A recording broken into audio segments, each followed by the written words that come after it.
नमस्ते एवरीवन, सब लोग कैसे हैं। आई होप आपने दिसंबर 2024 के एग्ज़ाम के लिए अच्छी मेहनत कर ली है और आपकी इस मेहनत को ही एक अच्छे लेवल तक पहुंचाने के लिए इम्पोर्टेंट क्वेश्चंस एंड आंसर है वो मैंने बनाए। तो आप ये देख लो, यहाँ से भी सवाल हैं वो रिपीट हो सकते हैं, चलते चलते देख जाना। तो पहला सवाल है दोस्तों, भारत लेटिन अमेरिका के संबंधों पर टिप्पणी लिखना। तो दोस्तों लेटिन अमेरिका का जो इलाका है ना, इसमें कैरिबियन क्षेत्र और मैक्सिको देश से पनामा तक तथा दक्षिण अमेरिका, ये इलाके लेटिन अमेरिका में आते हैं। ठीक है, ये सवाल 20 नंबर का 10 नंबर का बन सकता है बीपीएससी 142 में। तो दोस्तों 1990 से पहले भारत लेटिन अमेरिका के संबंधों का दायरा बहुत कम था, यानी कि हमारे रिलेशंस काफ़ी कम स्तर पे ही थे। लेटिन अमेरिका भारत की खाद्य तथा ऊर्जा मांग को पूरा करता है। लेटिन अमेरिका कंट्रीज़ भी भारत को एक बड़ा बाजार उपलब्ध करवाती है। बहुत सारी कंपनियां हैं भारत की, वो वहाँ पे काम कर रही है। प्रधानमंत्री मोदी ने ब्राज़ील, अर्जेंटीना, मैक्सिको, ब्राज़ील का दौरा किया तथा संबंधों को मजबूत किया। उन्होंने भारत व लेटिन अमेरिका जो देश हैं उनका द्विपक्षीय व्यापार बढ़ा है। एलएसी मतलब लेटिन अमेरिकी कंट्रीज़। भारत व एलएसी निम्न मंच साझा करते हैं देश, जैसे कि ब्रिक्स, G20, संयुक्त राष्ट्र, G77। भारतीय वाणिज्य मंत्रालय ने 1997 में फोकस एलएसी नामक एक रणनीति बनाई, जिसका उद्देश्य व्यापार व वाणिज्य को बढ़ाना था इन देशों के साथ में। इसके तहत रेडीमेड वस्त्र, हस्तशिल्प उत्पाद, कंप्यूटर सॉफ्टवेयर, फार्मास्यूटिकल्स, रासायनिक उत्पादों के निर्यात को बढ़ाया गया। भारतीय कंपनियों ने एलएसी देशों में 15 बिलियन अमेरिकी डॉलर का निवेश किया है। कृषि, ऊर्जा, सूचना एवं तकनीकी, फार्मास्यूटिकल्स यानी कि दवाइयों से रिलेटेड, विनिर्माण यानी कि मैन्युफैक्चरिंग जहाँ पे चीज़ें बनती हैं, ऑटोमोबाइल यानी कि गाड़ियों से संबंधित। भारत ने Bolivia, Cuba, Jamaica, Guyana, Honduras, Suriname, Nicaragua, ये लेटिन अमेरिका के देश हैं दोस्तों, में 21 प्रोजेक्ट हेतु 900 मिलियन अमेरिकी डॉलर की लाइन ऑफ क्रेडिट जारी की है, यानी कि थोड़ा थोड़ा पैसा है इन देशों को मिलेगा प्रोजेक्ट चलाने के लिए, वो कहलाता लाइन ऑफ क्रेडिट। 2021 में एलएसी देशों को भारत से बड़ी मात्रा में विदेश प्रत्यक्ष निवेश मिला है। भारत व लेटिन अमेरिका देशों का आयात निर्यात बढ़ने से संबंधों में प्रगति हुई है। दोनों ही संयुक्त राष्ट्र में एक दूसरे का समर्थन करते हैं देश। वर्तमान में पर्यटन, संस्कृति, कला, तकनीकी, रसायन, कृषि, राजनीतिक व सैन्य संबंध दोनों देशों को बढ़ रहे हैं। भारत के सामने सुरक्षा चिंता को बताइए, ये दूसरा सवाल होगा दोस्तों। ये आता ही आता है। दो प्रकार की चिंताएं, एक तो परंपरागत जो कि मतलब सालों से चली आ रही हैं, और एक गैर परंपरागत जो कि 21वीं शताब्दी की चुनौतियां हैं। ठीक है, तो सवाल कैसा ही बन सकता है, परंपरागत चुनौतियों को बताएं या फिर गैर परंपरागत चुनौतियों को बताएं। तो दोस्तों परंपरागत मुद्दे हमारे क्या, चीन के साथ सीमा विवाद है, इसमें आपको लिख देना अक्साई चीन के बारे में। अरुणाचल प्रदेश को अपना हिस्सा काफ़ी बार अपने मानचित्र में उन्होंने बताया है। ठीक है, और उत्तराखंड के कुछ ज़िले हैं वो भी अपने मानचित्र में बताता रहता है चाइना। इसके अलावा डोकलाम विवाद याद लिख देना आप। सिक्किम के पास में एक डोकलाम नाम की जगह है ना, भूटान का इलाका था, लेकिन चीन ने उस पर कब्जा करने की सोची तो भारत की सेना वहाँ पे गई और फिर चीन की सेना पीछे हट गई। तो ये सीमा विवाद है चीन के भारत के साथ में। इसके अलावा पाकिस्तान और भारत के अस्थिर संबंध, तो इसमें लिख देना आप युद्धों के बारे में लिख देना 1965, 1971, 1999 तथा पाकिस्तान के द्वारा समर्थित जो आतंकवाद है उसके बारे में लिख देना। गैर पारंपरिक सुरक्षा चिंताएं जो कि 21वीं शताब्दी की हैं। वित्तीय असमानताएं बढ़ रही हैं, पर्यावरण का नुकसान हो रहा है, साइबर अपराध बढ़ रहे हैं, आतंकवाद, नक्सलवाद तथा अलगाववाद बढ़ रहा है। अलगाववाद मतलब किसी देश के लोग अगर उसी देश के खिलाफ बोलने लगे, ठीक है, उस देश से अपने आप को अलग मानने लगे, तो वो अलगाववाद कहलाता है। जैसे कि कश्मीर में पाकिस्तान अलगाववादी भावनाएं फैलाता है। आगे मानव तस्करी, नशीले पदार्थों की तस्करी, गायों व दुर्लभ जानवर की तस्करी। तस्करी मतलब गलत तरीके से एक सीमा से दूसरे सीमा में ले जाना। हथियारों व नकली नोटों की आपूर्ति, समुद्री डकैती और ऊर्जा सुरक्षा की जो चिंताएं, वो 21वीं शताब्दी की चिंता है। और आप अपने मन से हिसाब से लिख देना, हेडिंग याद कर लो, बस हेडिंग याद करना बहुत ज़रूरी है हमारी। तो पिछले साल तो सवाल आया था 21वीं शताब्दी की चुनौतियाँ बताए, तो उसमें गैर पारंपरिक सुरक्षा चुनौतियाँ बतानी थी, नई वाली। क्वेश्चन नंबर 3, भारत पाकिस्तान युद्ध 1971 पर टिप्पणी लिखें। इसको आप बांग्लादेश मुक्ति अभियान भी कह सकते हो। तो पढ़ते हैं, 10 नंबर का सवाल आएगा। पाकिस्तान जब आज़ाद हुआ तब भौगोलिक रूप से यह पूर्वी पाकिस्तान एवं पश्चिमी पाकिस्तान से मिलकर बना था। जातीय, भाषाई एवं आर्थिक विवादों के साथ यहाँ पर विरोध के स्वर उठ खड़े हुए। 1970 में सैन्य तानाशाह जनरल याहिया खान को गिरफ्तार कर लिया गया तथा पूरी पाकिस्तान में मार्शल लॉ लागू कर दिया। आपको पता है कि पाकिस्तान में उनकी सरकारों की कम, आर्मी की ज़्यादा चलती है, वहाँ पर सैन्य तख्तापलट होते रहते हैं। 1970-71 में पूरी पाकिस्तान में गृह युद्ध शुरू हो गया। पाकिस्तान सेना ने यहाँ 3 लोग 3 लाख लोगों की निर्मम हत्या कर दी, जहां आज बांग्लादेश बना हुआ है। और अब तक दोस्तों भारत में 1 करोड़ शरणार्थी आ चुके थे। इंदिरा गांधी की सरकार ने यह प्रण लिया कि मैं पूरी पाकिस्तान के लोगों को आज़ाद करवाऊंगी। पाकिस्तानी वायुसेना ने 3 दिसंबर 1971 में भारत के पश्चिमी हिस्से में बमबारी, यानी कि राजस्थान की साइड बमबारी स्टार्ट कर दी पाकिस्तानी आर्मी ने। और भारतीय सेना ने भी पाकिस्तान के ठिकानों को तबाह कर दिया। कराची पोर्ट बंदरगाह पर पाकिस्तान सेना के 9 सैनिक अड्डे भारत ने तबाह कर दिए। 16 दिसंबर 1971 को पाकिस्तान के 93,000 सैनिकों ने आत्मसमर्पण कर दिया। क्वेश्चन नंबर 4, भारत पाकिस्तान युद्ध 1999 पर कारगिल युद्ध जो हुआ, टिप्पणी लिखो। कारगिल के स्थान का नाम है, लेह लद्दाख वाले रीजन में पड़ता है ना। दुनिया का सबसे ऊंचा युद्ध स्थल है। ये टाइम है दोस्तों, मई और जुलाई 1999 के बीच में युद्ध हुआ था। पाकिस्तान द्वारा भारत पर हमला किए जाने के कारण क्या थे? पाकिस्तान शिमला समझौते को तोड़ना चाहता था और 1965 व 1971 के युद्ध में भारतीय सेना द्वारा कब्जा किए गए क्षेत्रों पर पाकिस्तान वापस कब्जा करना चाहता था। पाकिस्तान कारगिल क्षेत्र पर अपना नियंत्रण जमाना चाहता था। साथ ही पाकिस्तान कश्मीर मुद्दे को अंतर्राष्ट्रीय मंचों पर उठाना चाहता था। युद्ध के चरण देख लो, ये 1999 वाला बहुत ही इंपॉर्टेंट है इस बार के लिए, दिसंबर वाले पेपर के लिए। पहला है घुसपैठ। तो अटल बिहारी वाजपेयी पाकिस्तान लाहौर समझौता करने हेतु गए, पीछे से पाकिस्तानी सेना ने कारगिल में घुसपैठ चालू कर दी। दूसरा चरण देखो, युद्ध। भारतीय प्रधानमंत्री ने स्पष्ट किया कि वे इस घटना का मुंह तोड़ जवाब देंगे, अतः भारतीय सेना द्वारा ऑपरेशन विजय शुरू किया। 1999 के युद्ध में 18,000 फीट ऊंचाई पर यह युद्ध 84 दिनों तक चला। 300 से ज़्यादा तोपें, मोर्टार, रॉकेट लॉन्चर से हर रोज़ 5,000 से ज़्यादा फायर भारतीय सेना ने पाकिस्तान के इलाकों पे किए। 9 जून के बाद भारतीय सेना ने पकड़ मजबूत बनाना शुरू कर दिया। भारतीय वायुसेना व भारतीय थल सेना के अधिकारियों को अपनी शहादत यानी कि कुर्बानी देनी पड़ी।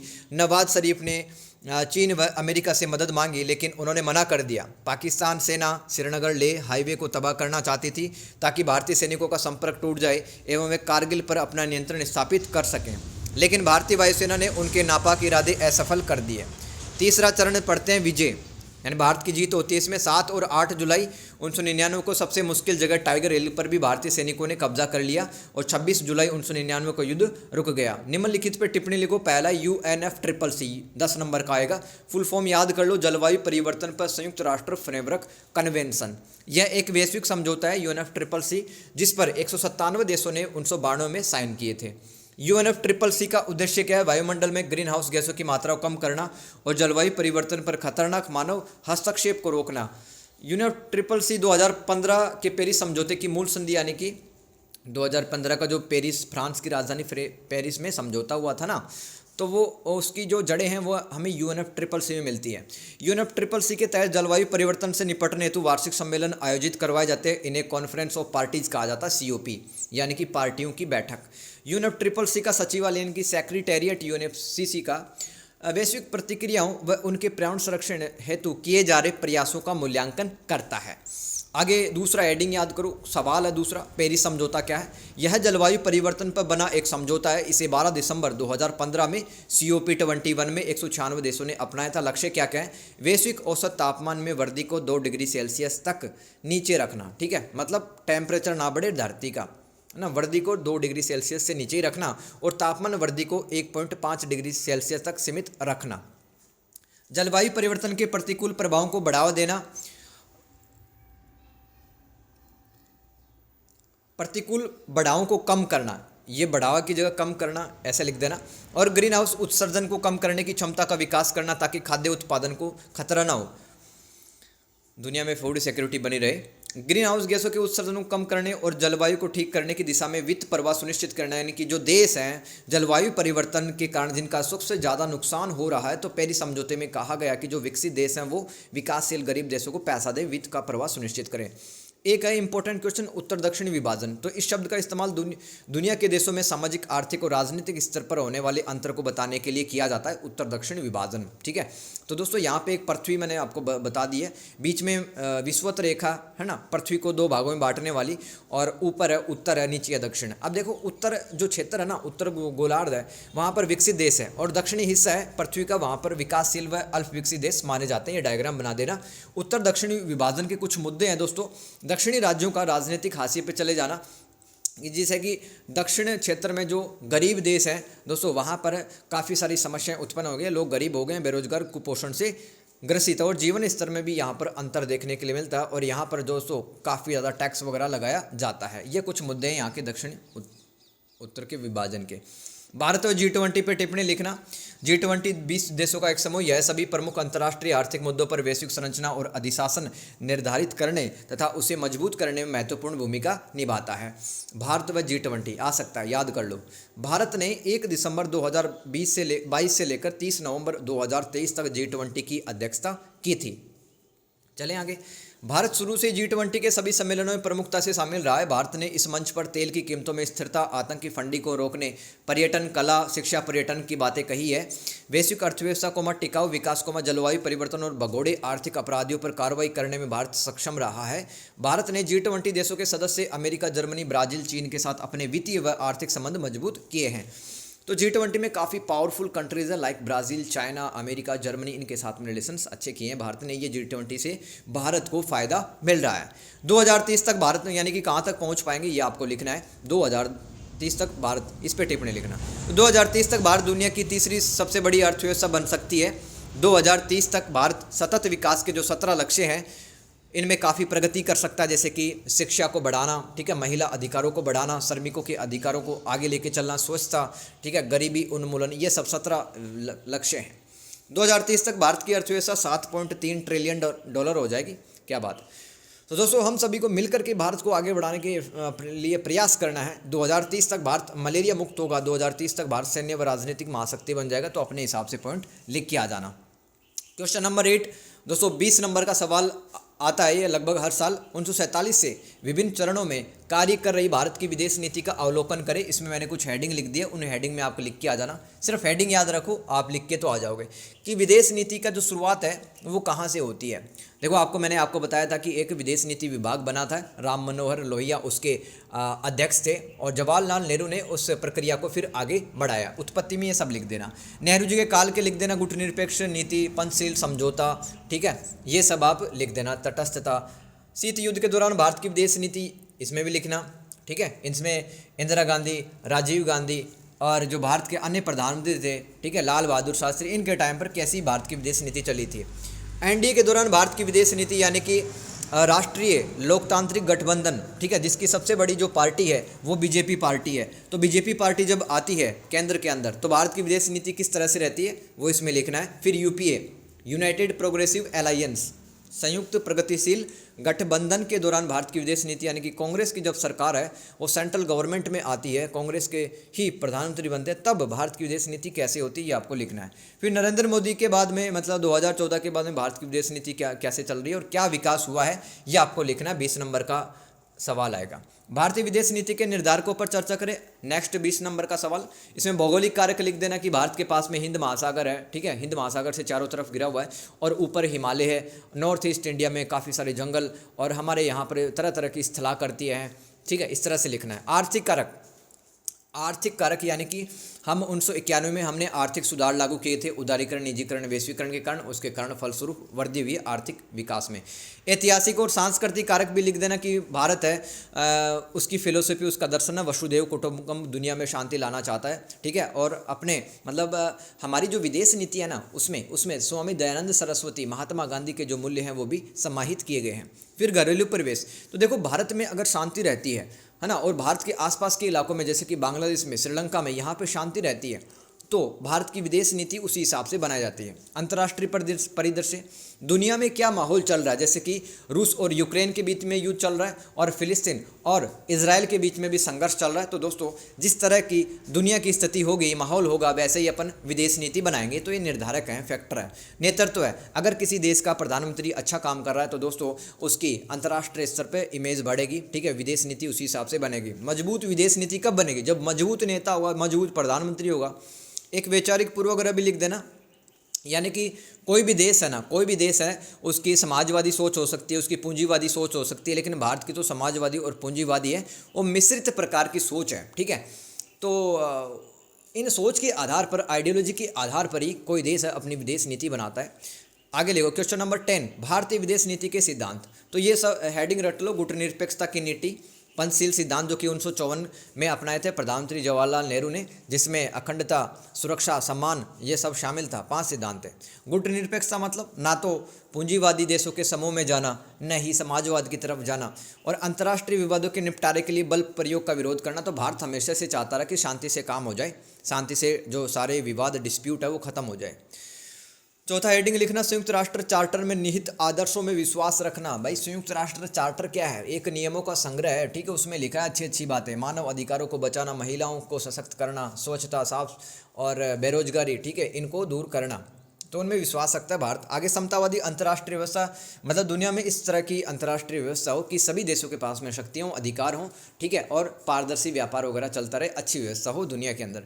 फिर भारत ने उपनिवेशवाद का विरोध किया, साम्राज्यवाद का विरोध किया और रंग भेदवाद का भी विरोध किया है। ये भारतीय विदेश नीति के सिद्धांत है, याद रखना। आगे याद कर लो, निरस्त्रीकरण यानी कि हथियारों को खत्म कर देना, हथियारों का उत्पादन नहीं करना और ना ही हथियारों का आयात निर्यात करना। आगे राष्ट्रीय हितों को भी बढ़ाना, ये भारतीय विदेश नीति के कुछ सिद्धांत हैं। आगे चलो, भारतीय विदेश नीति के उद्देश्य बताएं। अब उद्देश्य पढ़ लेते हैं 20 नंबर का। हेडिंग याद रखो बस, स्वतंत्र निर्णय लेने की स्वायत्तता और राष्ट्रीय हितों की पूर्ति करना, वैश्विक आतंकवाद विरोधी ढांचा को विकसित करना, यानी कि दुनिया से आतंकवाद खत्म करना चाहते हैं, ये विदेश नीति का उद्देश्य है। हम अपने राष्ट्रीय हित, नेशनल इंटरेस्ट पूरा करना चाहते हैं और हम बिना किसी दबाव में आए हुए हम अपने इंडिपेंडेंट डिसीजन लेते हैं। न्याय संगत पर्यावरण संरक्षण तंत्र और डायस्पोरा एवं सॉफ्टवेयर। डायस्पोरा में क्या लिखना है कि भारत से जो आदमी बाहर कमाने के लिए, मजदूरी करने के लिए चला गया और भारत में जो पैसा भेजता है तो भारत का आर्थिक विकास होता है। प्रवासी भारतीयों के बारे में थोड़ा सा लिख देना। और सॉफ्टवेयर मतलब भारत सॉफ्टवेयर बेचकर अपने आर्थिक विकास कर रहा है, जैसे कि गुड़गांव, बेंगलुरु, पुणे, ये सॉफ्टवेयर हब हैं। और भारत के जो सॉफ्टवेयर इंजीनियर हैं, ठीक है, जो बच्चे अमेरिका वगैरह जाते हैं, न्यूयॉर्क जाते हैं, ठीक है, कैलिफोर्निया जाते हैं, वहाँ की IT कंपनियों में काम करते हैं, तो उस देश का भी विकास होता है। ये हेडिंग याद कर लो। क्वेश्चन नंबर 12, भारतीय विदेश नीति के निर्माण में संस्थानों की भूमिका बताए। तो इसमें विदेश मंत्रालय याद रखो हेडिंग, दूसरा है प्रधानमंत्री कार्यालय, तीसरा है राष्ट्रीय सुरक्षा सलाहकार, कैबिनेट सुरक्षा समिति और संसद, और बाहरी मामलों के लिए संसदीय समिति और नीति विशेषज्ञ समूह। यानी कि एक जटिल प्रक्रिया होती है विदेश नीति किस तरह से बनती है भारत की, और विदेश मंत्रालय से इसकी शुरुआत होती है। वहाँ पर कुछ प्रशासनिक अधिकारी होते हैं, जैसे कि IFS, उन अधिकारी को IFS बोलते हैं, वो एक नीति बनाते हैं विदेश मंत्री के तहत। फिर विदेश मंत्रालय से जो नीति तैयार होती है प्रधानमंत्री कार्यालय जाती है, PMO ऑफिस जाती है, वहाँ पर कुछ अधिकारी इस नीति का मूल्यांकन करते हैं और बाद में जो राष्ट्रीय सुरक्षा सलाहकार है उस विदेश नीति को देखता है, उसमें सुधार करता है। फिर कैबिनेट सुरक्षा समिति के पास में वो विदेश नीति जाएगी, कुछ पॉइंट और ऐड किए जाएंगे, फिर संसद में बहस होगी, और फिर बाहरी मामलों के लिए संसदीय समिति ये भी उस विदेश नीति में विचार करेगी। फिर नीति विशेषज्ञ समूह, ठीक है, ये भी उस विदेश नीति के निर्माण में सहायता देती है। तो इस प्रकार से भारत की जो फॉरेन पॉलिसी है, विदेश नीति है, वो बनती है। तो हेडिंग याद कर लो ये सब, ठीक है। भारत व मध्य एशिया संबंध, लास्ट सवाल देखते हैं दोस्तों, फिर गुड लक, अच्छे से पेपर दे के आना। फिर भारत व मध्य एशिया के बीच सांस्कृतिक आदान प्रदान की परंपरा रही है। मध्य एशिया मतलब जहाँ पर कजाकिस्तान, तुर्कमेनिस्तान, किर्गिस्तान, ये सब देश है ना मिडिल एशिया के। तो सांस्कृतिक आदान प्रदान की परंपरा रही। इन देशों में प्राचीन स्तूप, मंदिर, मठ, मूर्तियाँ और चित्र मिलते हैं। तो कनेक्शन मिलता है भारत और इन देशों का। भारत और मध्य एशिया के बीच व्यापार, निवेश और आर्थिक अवसरों में बढ़ोतरी हुई है। ऊर्जा संसाधनों को लेकर यहाँ पर व्यापारिक सहयोग बढ़ाने की जरूरत है। आज भी भारत और मध्य एशिया के बीच कनेक्टिविटी बढ़ाने की जरूरत है। शांति और सुरक्षा को लेकर भी सहयोग की जरूरत है। तकनीकी सहयोग कार्यक्रम चल रहे हैं। टेलीमेडिसिन, स्वास्थ्य सेवा क्षेत्र में आम लोगों के लिए सहयोग की जरूरत है। और भारत और मध्य एशिया के बीच संबंधों को मजबूत करने के लिए 2022 में पहला भारत मध्य एशिया शिखर सम्मेलन आयोजित करवाया गया। तो दोस्तों मेरी तरफ से ये जो 13 सवाल थे ना, इनको रट लेना, ठीक है, और यहाँ से सवाल रिपीट होंगे। तो दोस्तों अभी के लिए इंपॉर्टेंट क्वेश्चंस आंसर इतने ही है। इसके अलावा भी दोस्तों आप एक बार भारत अमेरिका संबंध, भारत चाइना संबंध और भारत रूस संबंध, ये 20-20 नंबर के सवाल आएंगे, इनको भी रट जाना। तो दोस्तों आज के लिए इतना रखते हैं, ठीक है, अच्छे से करके आना paper. Thank you and God bless you, take care, bye bye.